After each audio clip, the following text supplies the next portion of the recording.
We don't put much thought into the movements of the Hexenzirkel. It's always Fatui this, or Abyss Order that, and maybe we'll throw a bone to Dainsleif or Celestia sometimes, but the Hexenzirkel, we kinda just ignore them. And the more I think about this, the weirder it feels to just keep ignoring them. After all, the members are all made up of some of the most powerful, enigmatic, and downright dangerous individuals that Teyvat has ever seen. There's an alchemist that synthesizes abyssal dragons, a jack-of-all-trades who blows up ruins for fun, an astrologer with the same name as the second emanation of God. But who I really want to talk about is someone who I think is actually being grossly underestimated in her ability to manipulate the status quo. I'm talking about Nicole, this so-called guide who will never get lost. She has a rather interesting point of view on what fate is, how it works, and perhaps how it can be manipulated. And that might be the most dangerous ability in the entire coven. So in this video, I'm going to show you how I actually reached this conclusion and what Nicole's possible real-world inspirations can tell us about not only her goals, but the origin of the Hexenzirkel itself. We're going to talk about the historical origin of witches, some philosophy, Greek mythology, Arthurian legend, and a biblical tale about a very special star. This sounds like a hodgepodge of topics, I know, but I promise each piece is really important and they'll all come together really nicely in the end. At least that's the goal. It's gonna be a bit of a topsy-turvy journey to get there though, so grab your pointy hat and a cauldron full of snacks because the show begins right now. Believe it or not, the origin of the modern witch stereotype begins with beer. Well, it's not limited to just beer, but that's where we're gonna start for this video. Now, I want you to picture the average witch in your mind. Is she a wrinkly old woman with a pointed hat hunched over a steaming cauldron with a magic potion brewing inside? Maybe throw in a black cat, a book of spells, and a broomstick for good measure? Most of these symbols come from beer brewing. For context, women from cultures around the world have been responsible for beer brewing for thousands of years, but these witchy symbols specifically come from the women in Europe who brewed beer during the 13 to 1700s.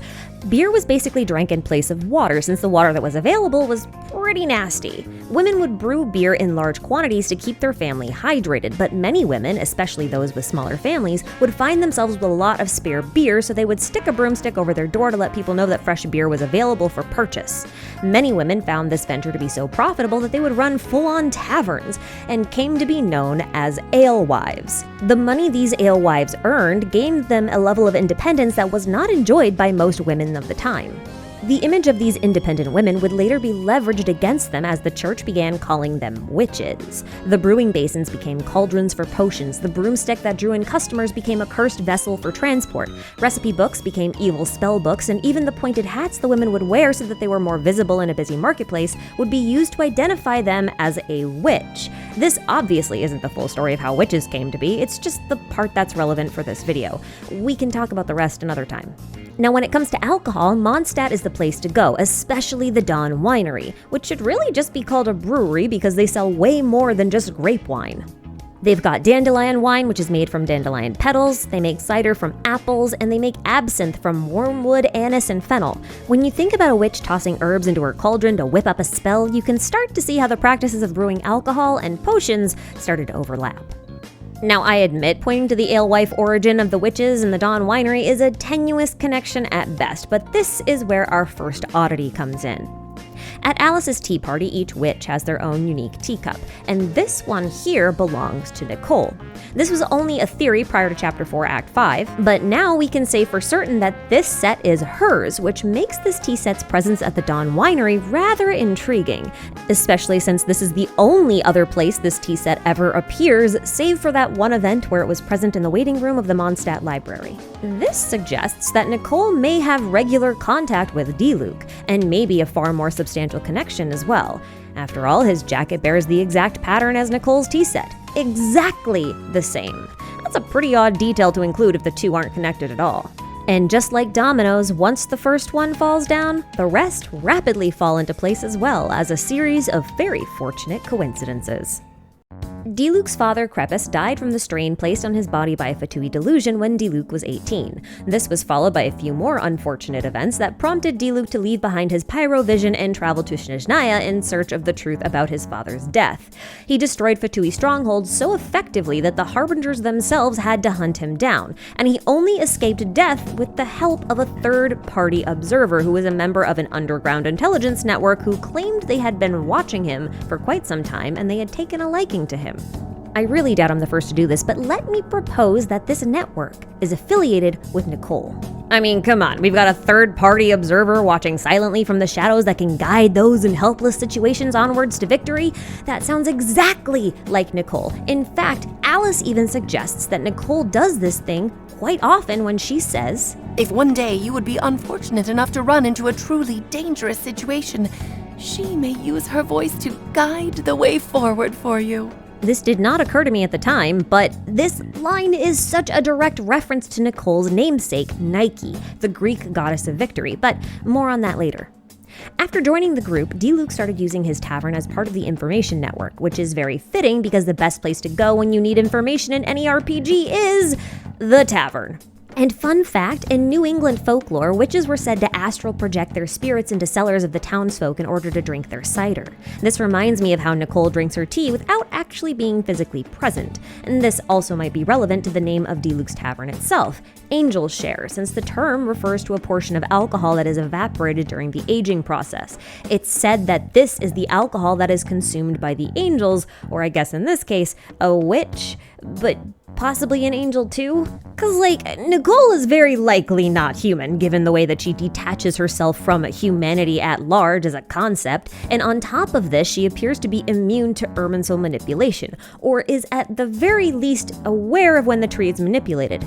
Thus far, this is a trait only a Descender has, but we now know, thanks to the Nartzenkreuz world quest, that a Descender only achieves that title when they have a will that rivals that of an entire world, meaning Nicole could still be of the same race or species as the Descender without having the title herself, kind of like the Traveler and their twin, right?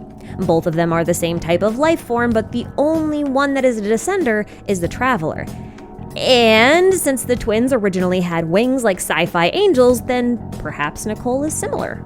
Or, maybe she's just a Seelie. Those are based off of sea angels, right? And the goddess of flowers, who was also a Seelie, was chilling up there in Celestia with the primordial one before she got exiled.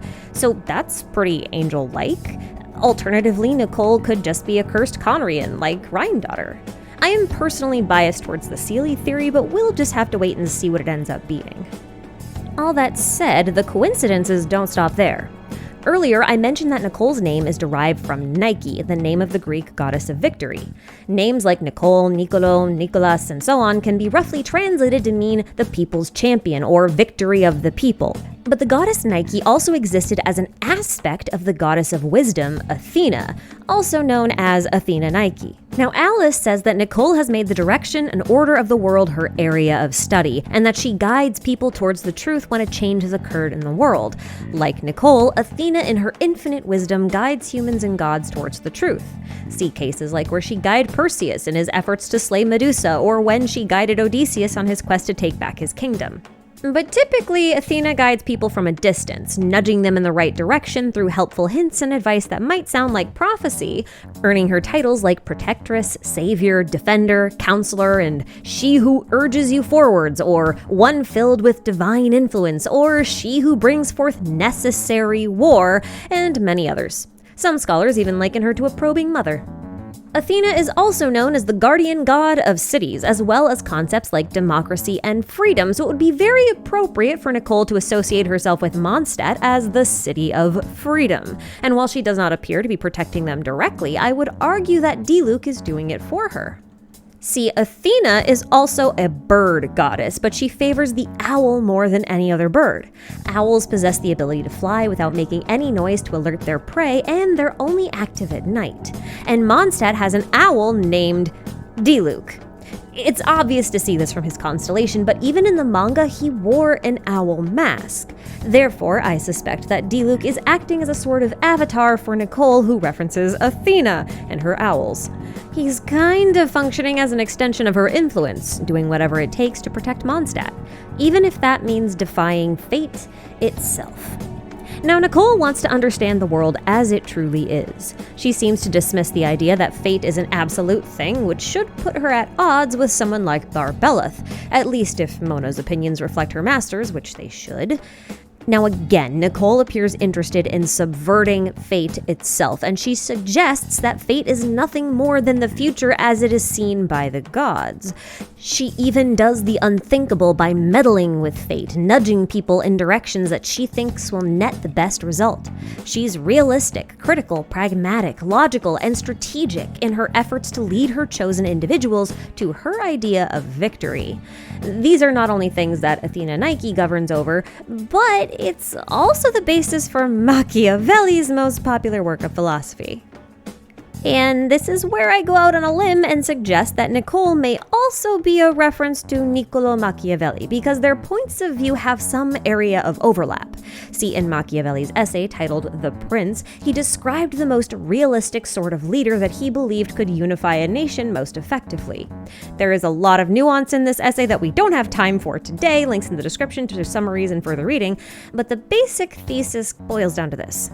A prince, which is what he calls his ideal leader, needs not to be truly moral. He only needs to appear to be moral. In fact, it is impossible for a good prince to be truly moral because in order to act in the nation's best interest, they will have to act against those morals. Machiavelli reasons that a prince will encounter many enemies who are deemed evil, and that they must be willing to act evil in kind in order to protect their subjects. Something like mercy may be considered a virtue, but against one's enemies, mercy is a weakness. If a prince is feared but not hated, then he need not be loved by his people, and he will still retain their respect and his power. Now, this idea of an almost deceptive prince, one that is actually immoral but appears to be moral, was an incredibly shocking thesis upon its release in 1532 because it was so different from what any other philosopher or political theorist was saying. But remember, Machiavelli wasn't necessarily writing about his own ideals or how he wanted the world to work, unlike some other philosophers. He was only writing down observations about what he knows has been the case in the past for people who have maintained stable power. This was the truth of acquiring and maintaining power, stripped from philosophical or moral ideas. This is how he observed the world work. And it's also why his work is so controversial. But I bring this up because I think there may be a sort of ideological divide between members of the Hexenzirkel. There are those who strive towards an ideal and try to make the world fit that idyllic image, and then there are those who wrestle with the harsh truths of reality and learn how to leverage these unsavory aspects in order to achieve their goals. I think Nicole falls into the second category. And that's why I think that Nicole may be a bit of a reference to Machiavelli. Athena was a goddess of necessary war, after all, a war to protect a nation. Think of this as a necessary evil because shedding blood is never a moral thing to do. But remember, someone in power needs to be willing to commit immoral acts and therefore cannot be a moral person, although they have to appear moral to others, according to Machiavelli anyway. With this thought in mind, notice how the camera pans to Nicole's seat specifically when Alice says, "Even if the nations go to war or the sky falls down." Nicole is basically getting side-eyed when it comes to a nationwide war. And I think that would only happen if Alice actually believed that Nicole was capable of triggering something like that. And I kind of agree with Alice in this case. And I also find it so interesting that Machiavelli was fixated on what a true prince or leader should be, and that Diluc is called the uncrowned king of Mondstadt for no reason that is ever expounded upon. At least not that I can remember. And this connection to royalty is made even more suspicious knowing that Nicole's last name, Wren, has etymological roots to words like reign, royal, or even little king if you want to read it like Rayan. You combine all of this with my claim that Diluc might actually be acting as Nicole's avatar the way an owl would for Athena, and you might start to wonder if Nicole is trying to raise Diluc to be her ideal ruler for Mondstadt, which is weirdly coincidental for some other mythological reasons. So I tossed around a theory a while ago when I was looking into Child's connections to Parsifal, that Mondstadt City might actually be a loose reference to Camelot, like the one from Arthurian legends. There is nothing definitive in-game to prove this, but there are a lot of little things that just kind of leave me hanging. Like the infamous Parsifal is based on one of the Arthurian knights of the Round Table, Percival. And it's likely that the Knights of Favonius themselves are referencing the Knights of the Round Table as well. And then there's this one random kid named Arthur on the outskirts of town that's trying to pull a sword out of the ground, like, how King Arthur was pulling the sword out of the stone. And then there are the NPCs named Parsley, Sage, and Rosemary, who are likely references to the lyrics from Scarborough Fair, which is an Old English ballad, which has nothing to do with the Arthurian legends, but it's a random British thing in a pretty German-influenced city. So I'm counting it. Now, I know that Mondstadt is predominantly German, and the Arthurian legends are generally considered British, but when Genshin is involved, nations with Germanic roots are also the ones with references to Arthurian legends. For example, the Khaenri'ahn Swan Knights is a reference to Parsifal, an Arthurian epic that was written by a German poet. Then we have Amfortas, the regent of Khaenri'ahn, and that's the name of the Fisher King from the Legend of the Holy Grail, also related to the Arthurian legends. In fact, Fischl's name may be a reference to the Fisher King, but that could take a whole video to explain properly, so we're not going to do that right now. Now, I could stop here and suggest that Diluc is supposed to be Arthur and Nicole is the Lady of the Lake who guides him to claim his rightful position as king, and maybe I could make a good case for that. But I'm not going to do that because what's more relevant than Arthur himself is the location of the legend. If my near-baseless assumption that Mondstadt is referencing Camelot is true, then nearby Mondstadt should be an area that references Glastonbury, or rather, Glastonbury Tor. Glastonbury Tor is a really tall hill in Glastonbury, England, upon which is the ruins of a really old tower, and as far as legends go, this place is pretty important because it's thought to be the location where Avalon used to be. Now, Avalon was an island shrouded in mists, home to sorceresses, witches, fairies, and, quote, it was where all the ladies who knew all the magic in the world lived. It sounds like a perfect place for a bunch of witches like the Hexenzirkel to gather. And gather they do.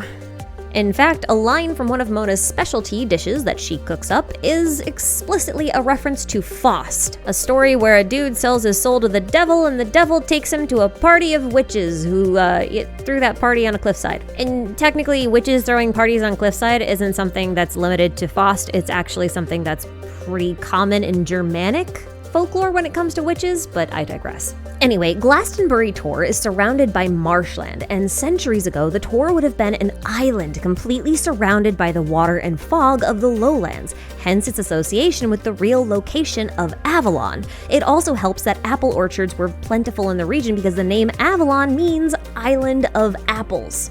Now, Mondstadt is a region flush with apple trees, and Cider Lake is likely named after the apple cider. Well, technically, the Chinese name is Fruit Wine Lake, implying it could be any fruit, but we're gonna kind of ignore that because Avalon is also called the Island of Eternal Summer, and that place also exists in Genshin. It's also known as the Golden Apple Archipelago, the place where we had the Summertime Odyssey event.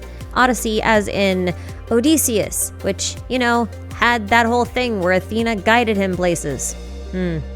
Now, this archipelago was presumably made by or claimed by Alice from the discarded land masses of Mondstadt, and then heavily modified with incredible machinery. But what most people seem to forget about this place is that it's also known as the Har Islands, which means foggy or misty islands. And if you were playing all the way back in version 1.6, you might remember that the islands were covered in an extremely dense fog that we had to clear by blowing up some mechanisms that are shaped like swords, which is potentially a reference to the Lady of the Lake, who offers swords from beneath the water.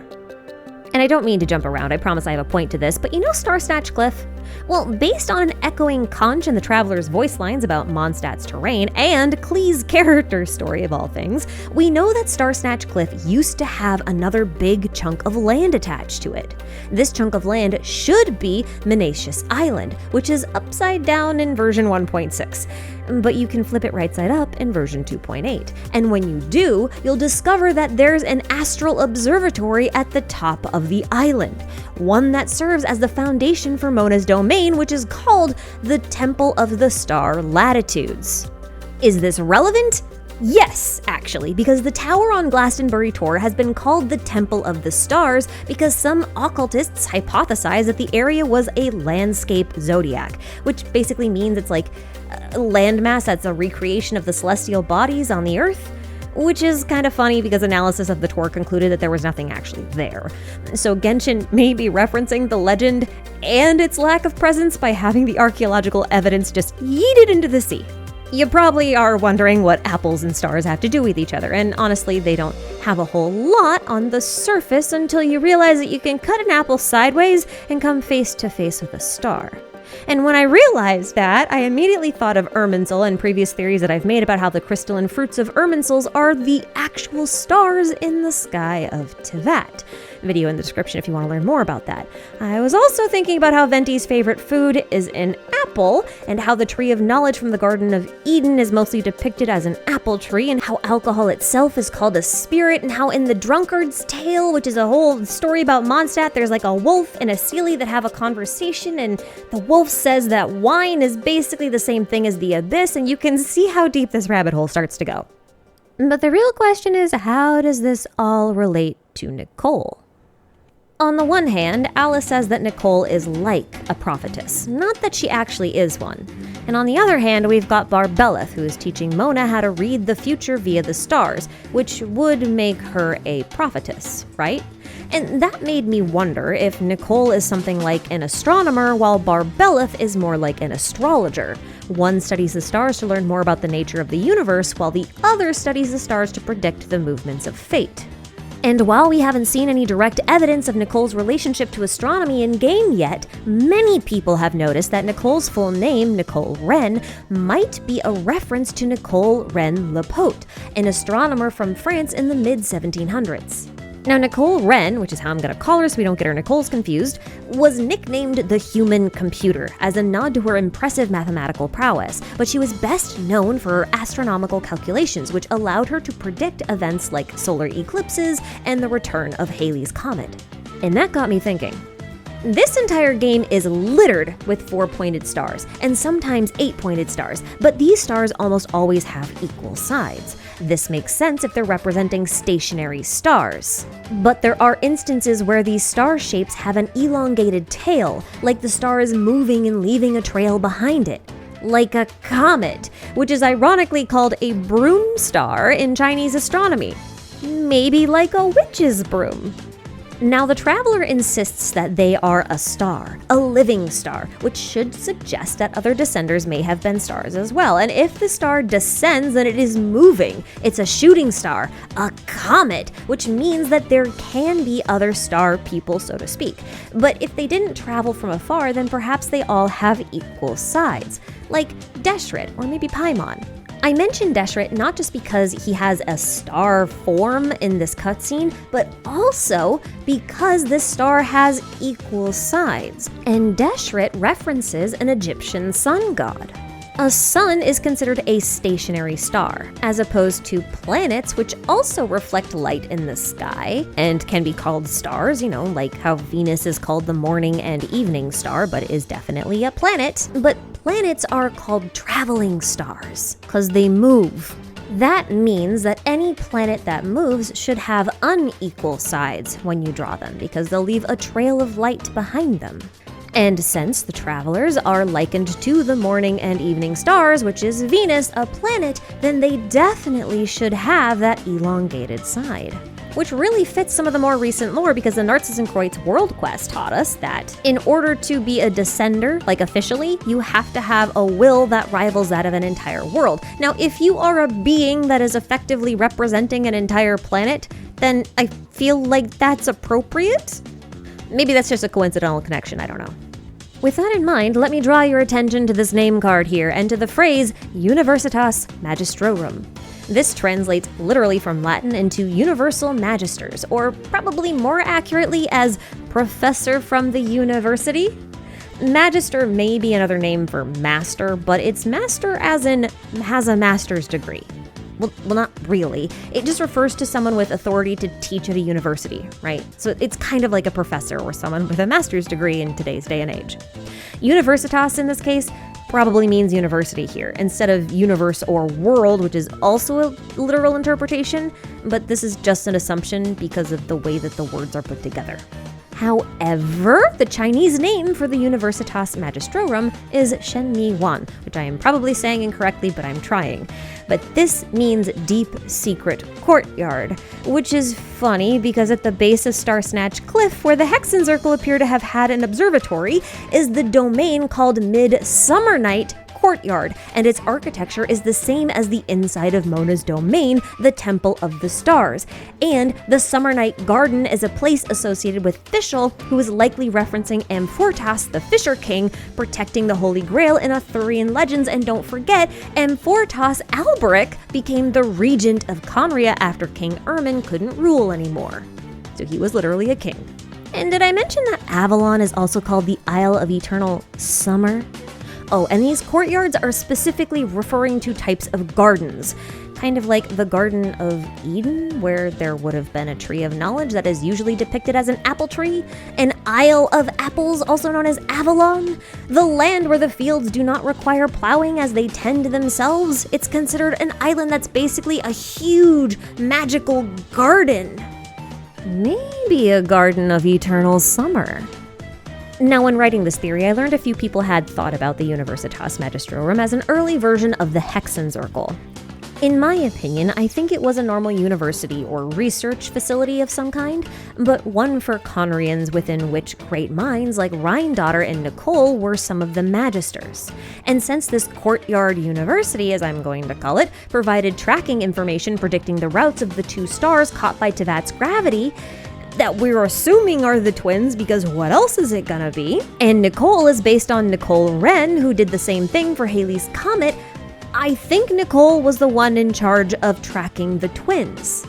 Remember back to when Scaramouche said that the twins only arrived in Tevat because the heavens responded to the summoning? Well, what if this was a project being worked on by the university, in tandem with projects like Rhindaughter's Primordial Human Project? Then maybe after the Cataclysm, when everything was destroyed, several of the Magisters must have gathered together and formed or joined the Hexenzirkel. This would make the organization fairly young, actually, around 500 years-ish, give or take, but there's nothing with the timeline that stops this from being the case, as far as I'm aware, anyway. And the idea that Khaenri'ahn has a very powerful university with different departments feels so apropos, because Khaenri'ahn is said to be beneath Sumeru, which is famous for its academia and corresponding darshans. And this whole mirroring of the two nations gets more interesting because the comet that Nicole Wren tracked, Halley's Comet, is sometimes equated to the real-world explanation for the existence of the Star of Bethlehem. Of course, there are many theories for this, and I'm not about to debate which one is correct or if any of them are. Just note that this is one of the common explanations. Now, I'm pointing this bit out specifically because comets have tails, and the Star of Bethlehem is almost always depicted with a long tail, and this shape perfectly fits the black star symbols plastered all over Khaenri'ahn clothing and banners. Now, if you didn't know, the Star of Bethlehem was a mysterious star that appeared in the sky that prompted the wise men from the east to follow the star to Jerusalem in order to find the King of the Jews, which should be baby Jesus. But here's the thing. These wise men were actually officially called Magi, and a Magi is a Zoroastrian priest, and Sumeru is the nation that references Zoroastrianism the most. And what nation is below Sumeru? Well, it's Khaenri'ahn, and it's Magi stirs from the university. And fun fact, Zoroastrian Magi had a reputation for being incredibly skilled in astrology, as well as other forms of magic, which may or may not include alchemy. I'm not an expert on this. But from what I've read, there's a lot of other magical fields that seem to have some overlap. And I think this sounds a bit like our Hexenzirkel companions, and may explain why they had this observatory on Star Snatch Cliff. Perhaps this whole summoning ritual and tracking down the stars and following them was in order to find their next king. But not just a king of a region, but maybe a king of the entire world. Or maybe if I put it in Machiavellian terms, a prince. Which, you know, if all of this is true, it might explain why there's actually a prince in the Battle Pass scene as like the second heir, and it's saying like, this is your story. It might actually be referring to the fact that this is a prince theoretically and not an actual one, but who knows. Oh, but that reminds me. there is this one rather suspicious character who has a bunch of long-tailed stars in his design. And yes, I am talking about Kaya, the last hope of Khaenri'ahn. Don't you think it's odd that someone covered in the Star of Bethlehem ended up at the Dawn Winery of all places? Well, it might not have been an accident. It is possible that Nicole actually had dealings with Crepus prior to her connection with Diluc, and that she was the one to suggest that he take Kaya in himself rather than find a new home for him. She also may have been in contact with Kaya's father and told him to send Khaenri'ahn to the winery specifically, assuring him that Kaya would be watched over. And lest we forget that Kaya is from the Alberic family, and in Khaenri'ahn that family split into two factions at the very least. On the one hand, we have Clothar, who founded the Abyss Order, and on the other, we have Amfortas, who stepped in as regent when King Ermin was no longer able to rule. Now, Nicole may have had plans for Kaya. He may be Khaenri'ah's last hope because he's a variable that can be used to subvert the hold of fate itself. A useful pawn indeed. Because in the original text, it actually does use the word pawn, as in chess pawn. So this might be literal. Kaya even has his own bird-themed information network within the Treasure Hoarders. And did I mention that Kaya's favorite season is summer? And if he's related to Amfortas Alberic, who was the regent in Khaenri'ahn, but also referencing the Fisher King from Arthurian legends, then you could liken him to a king. So when Kaya says things like, if Fischl is a princess, then I must be a prince, he might not be joking. And the more you think along these lines, the more you realize the level at which Nicole is actually operating. This should have been obvious since one of her colleagues is named after the second emanation of the Gnostic god, while another was being mentioned in the same breath as Surtology, and in Norse mythology, Surtur is the one being that kind of triggers Ragnarok. You know, the war of the gods at the end of the current cycle. Yeah, just kind of casually bringing on the end of the world here.